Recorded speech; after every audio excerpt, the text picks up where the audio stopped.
TX3, back on another vid. It's TX3 Rex. Today's vid is a Season 1 JJK recap. If you like our type of content, make sure you subscribe and turn notifications on, and share this video with your friends. But on that note, let's get started. JJK starts off with the main character, Itadori, tied up in a chair, and a character named Gojo telling him that he'll be secretly executed. Then it cuts to a few hours earlier when we meet a character named Megami, and he's trying to locate a cursed object in Itadori's school, but he couldn't find the cursed object in the school. And it's the next day, and we see Itadori and two of his friends in their occult club. They were investigating a case where some rugby players got very ill, but no one knew the cause of the illness. So they thought it was some demon that could be causing this mess. But then this guy comes into the club room and says that their club has to be shut down because they aren't doing real activities, and also they need 3 members in their club in order for it to stay. And since Itadori signed into another club, there are only 2. But Itadori never signed for any other club. It was actually the track and field coach who did sign him up for track and field because he saw potential in Itadori. Because, as we all know, Itadori has superhuman strength. So they have a challenge, and if Itadori wins, he does not have to join, but if he loses, then he has to join the track and field coach team. This is where we see Itadori's superhuman ability and how athletic he is. Then we see Itadori running to the hospital when he passes Megami, and Megami feels cursed energy from Itadori, but Itadori is way too fast for him to catch up to. We see Itadori talking to his grandfather in the hospital, and his grandfather talks to him about not wasting his life and how he should save everyone he can.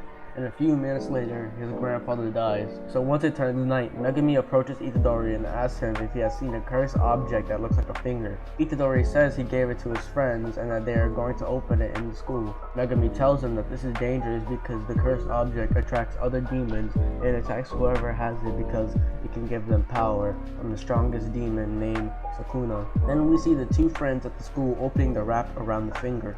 The demons start to attack the friends, and Megami tells Itadori to wait outside while he tries to save them. Megami starts to fight, but then gets captured by a demon and is about to die. But then we see Itadori come through the window and saves Megami and starts to help him. But then Itadori also gets captured and is about to get eaten. But then he eats the finger of Sukuna, which gives him cursed energy power, and he is now the new vessel of Sukuna. This is a 1 in a million chance that is able to happen if you eat a cursed object as a human. So then out of nowhere, we see Gojo, the strongest Jujutsu Tech sensei, and he is told what happened with the finger and how Itadori ate the finger.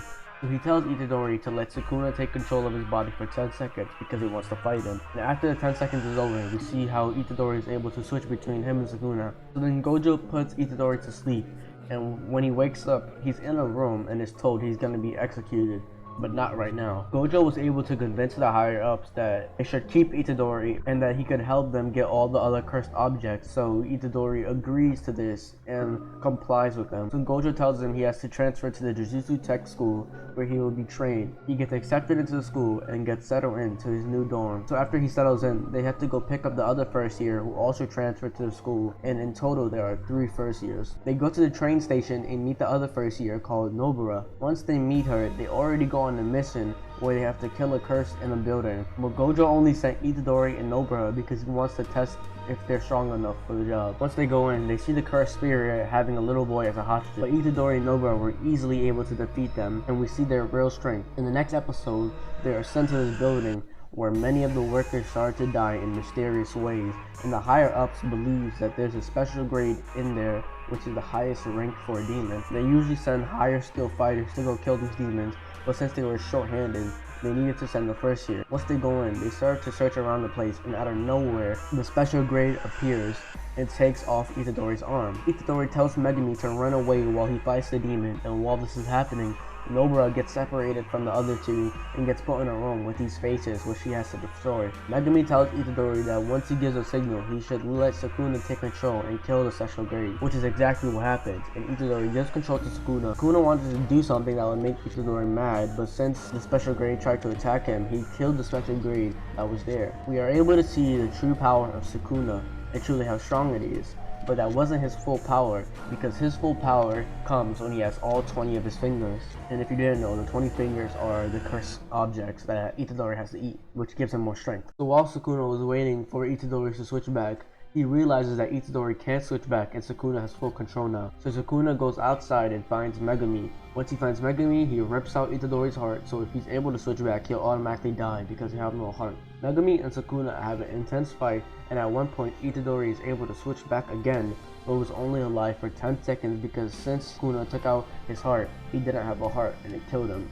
It then cuts to the daytime, and we see 3 cursed spirits and 1 human. They're having a chat about Gojo and how strong he truly is, and one of the spirits thinks that he's able to beat Gojo and is going to fight. It then cuts to Gojo, a server, and a woman in this room with Itadori's dead body. The woman plans to dissect Itadori and see how his body reacted to having a Sukuna finger in him. It then cuts to Megumi and Nobara on a staircase, and the second years show up, and 2 of the second years tell the other second year that didn't know Itadori died that one of the first years actually did die, and that's why they're grieving. But after that got out of the way, they tell the first years they need to participate in the event since the third years are suspended. They agree, and in the next episode we see Itadori inside of Sukuna's intact domain, which means Itadori is not dead yet. Sukuna says that in order for Itadori to go back to the real world, he needs to accept his contract, which is that whenever Sukuna says a certain word, he gets to take control of Itadori's body for 1 minute. Itadori refuses, but then Sukuna says he also won't harm anyone while he's in control over his body, and then they have a fight to decide if the contract stays or not, and of course, Sukuna wins. So Itadori has to accept these terms.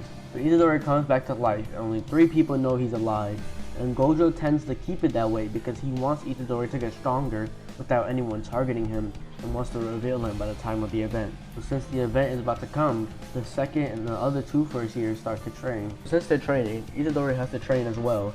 He's told he has to watch movies to channel his emotions in order to use cursed energy, but while Itadori goes to train, Gojo goes out and gets attacked by the cursed spirit that wanted to kill him. These 2 start to fight, and we see how the cursed spirit's not even able to touch Gojo, because since Gojo's so strong, he has a barrier around him.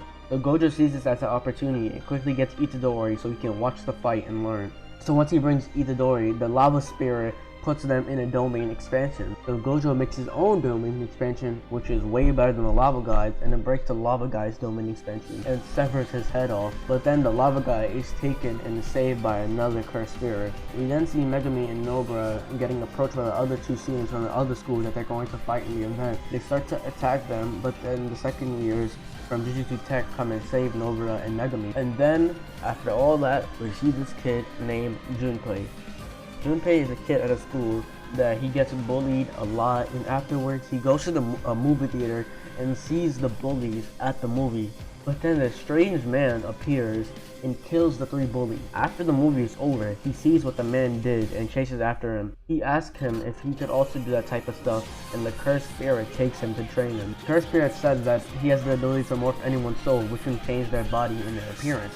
Then we see Itadori with another man who is a guy named Nanami, and they are investigating the case of the 3 boys who were killed. They know it's the cursed spirit with the trails it left behind. They go to their roof and see 2 cursed spirits and starts to fight, but once they defeated them, they realize that those weren't actually cursed spirits, they were actually humans who were morphed. Afterwards, they came to a conclusion that the spirit they're going against has ability to morph people. Afterwards, Itadori and the server who knows he's alive try to find the boy who was at the movie theater and see if he did this with cursed energy. And while this is happening, Nanami finds the spirit who can morph people and fights him. Since both things are happening at the same time, once they realize that the kid does not have any cursed power, Nanami defeats the cursed spirit but does not kill him. Itadori goes to Junpei's house and they start talking with his mother, and they all having a great time.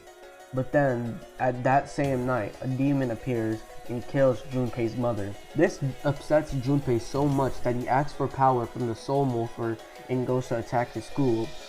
Vibes right there, if I've ever seen one. But then Itadori goes to school and stops him. Both of them start to fight, but then the Soul Shifter appears. He shifts Junpei's soul, which kills him on sight. This sets off Itadori, and Nanami shows up to help him fight. Junpei runs away after the fight. The next day, both schools meet up for the event, and Itadori reveals that he's still alive. Before the event starts, the other school's principal decides that his students are going to kill Itadori during the event because Sukuna is inside him. The event starts and Itadori's team splits up while Itadori fights Todo. While they are fighting, Todo teaches Itadori some tricks with cursed energy to make his punches stronger since he likes Itadori and wants to train him. We also see lots of other students fighting each other and their individual powers.